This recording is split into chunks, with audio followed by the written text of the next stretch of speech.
Galera, mais um vídeo aqui do canal Henry Games.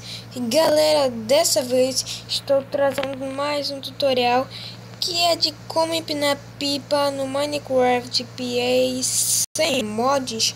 Tutorial bem rapidinho aqui, para não deixar vocês sem vídeo.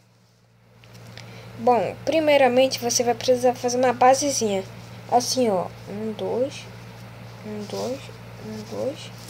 Aí você sobe aqui e por aí.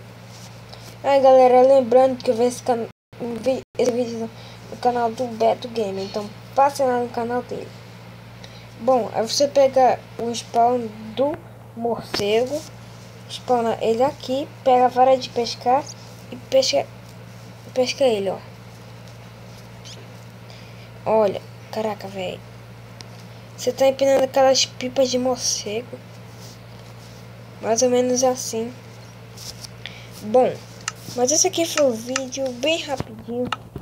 Durou quase nem um minuto, né, galera?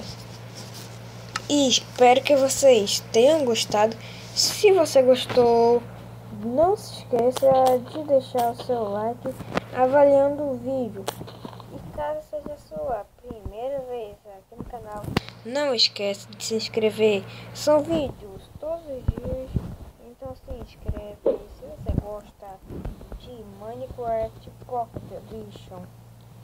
Eu tô achando que eu demoro mais tempo terminando de fazer o vídeo do que fazendo tutorial, né, galera?